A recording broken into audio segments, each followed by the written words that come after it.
بسم اللہ الرحمن الرحیم، اللہ کے نام سے شروع کرتے ہیں جو ہماری شہرک سے بھی زیادہ قریب ہے۔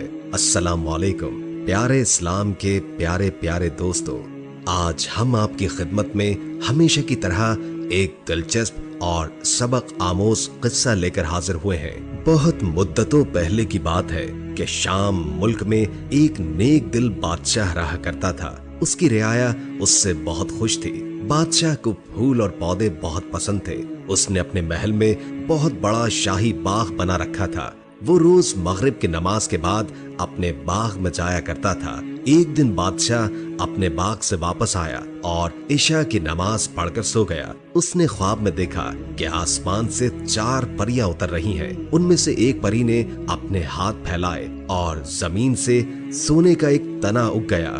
پھر دوسری پری نے ہاتھ پھیلائے اور اس تنے پر چاندی کی شاخیں لگ گئی۔ پھر تیسری پری نے اپنے ہاتھ پھیلائے اور ان شاخوں پر ہیرے کے پتے لگ گئے۔ اس خوبصورت سونے چاندی کے بنے درخت کو دیکھ کر بادشاہ حیران رہ گیا۔ اچانک ان میں سے ایک پری سیب بن گئی اور اس درخت پر ایک عجیب قسم کا جانور آ کر بیٹھ گیا۔ اس جانور نے وہ لال رنگ کا سیب کھانا شروع کر دیا۔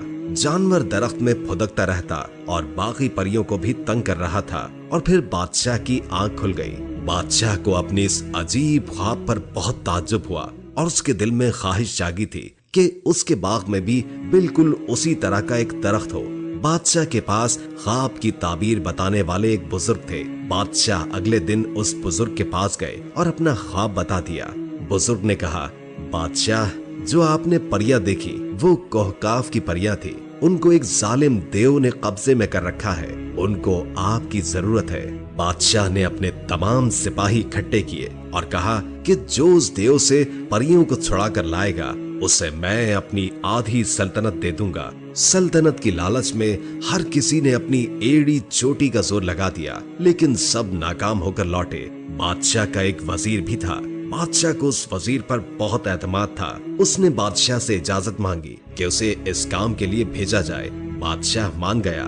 اب وزیر کوہکاف کی طرف نکل پڑا۔ وہ جنگل میں سے گزر رہا تھا کہ اچانک اسے ایک زخمی شخص نظر آیا۔ وزیر نے اس زخمی شخص کی مدد کی اور اس کی مرہم پٹی بھی کی جو وہ ساتھ لایا تھا۔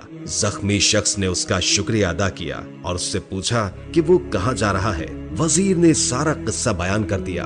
زخمی شخص نے کہا کہ وہ دیو بہت خطرناک ہے۔ میں ایک ذکر جانتا ہوں جو تمہارے کام آ سکتا ہے۔ اس ذکر کو پڑھ کر تم جانوروں سے باتیں کر سکو گے۔ زخمی شخص نے وزیر کو ایک منتر سکھا دیا اور پھر وہ اپنی راہ کو نکل گیا۔ وزیر کچھ ہی دور گیا تھا کہ اسے 2 مچھلیاں تالاب کے باہر پڑی نظر آئیں۔ ایک مچھلی نے کہا کہ اے آدم زاد، ہماری مدد کرو، ہم مر رہی ہیں۔ دوسری مچھلی نے کہا کہ یہ کیسے ہماری زبان سمجھے گا، لیکن وزیر سمجھ گیا تھا۔ اس نے مچھلیوں کو اٹھا کر پانی میں چھوڑ دیا۔ مچھلیوں نے اسے دعا دی اور کہا کہ تمہیں جب بھی ہماری ضرورت پڑے ہمیں ضرور بلانا۔ وزیر سلام کرتا ہوا نکل گیا۔ وہ اپنی منزل کی طرف روانہ تھا جب کسی کی آواز سن کر رک گیا۔ اس نے سنا کہ چیونٹیوں کی رانی اپنے لوگوں کو بھاگ جانے کا کہہ رہی ہیں۔ جلدی ہٹ جاؤ، یہ آدم ذات ہمیں ختم کر دے گا۔ وزیر مسکرایا اور ایک طرف ہو کر چلا گیا۔ چیونٹیوں نے کہا، اے آدم ذات، جب بھی تمہیں ہماری ضرورت پڑے ہمیں ضرور بتانا۔ اب وزیر کوہکاف کے قریب ہی تھا۔ وہ چل رہا تھا کہ اچانک اس نے اپنے سامنے جھاڑیوں میں حرکت محسوس کی۔ اس نے قریب جا کر دیکھا تو ان جھاڑیوں میں ایک بونا پھنسا ہوا تھا۔ وزیر نے اس بونے کو نکالا۔ بونے نے اس کا شکریہ ادا کیا اور اس سے پوچھا کہ وہ کہاں جا رہا ہے۔ وزیر نے اسے بھی سارا معاملہ بتا دیا۔ بونے نے کہا، میرے پاس ایک ایسی چادر ہے جس سے تم اپنے اوپر اڑو گے تو کسی کو بھی نظر نہیں آؤ گے۔ اس طرح تم اس دیو سے مقابلہ کر سکو گے۔ بونے نے اپنے ساتھیوں کے ساتھ مل کر اس وزیر کو ایک چادر دی۔ وزیر شکریہ ادا کرتا ہوا نکل گیا۔ اب وہ کوہکاف کی حدود میں پہنچ چکا تھا۔ اس نے ایک بہت بڑا اور خوبصورت محل دیکھا۔ محل کے باہر 2 عجیب مخلوق پہرا دے رہی تھی۔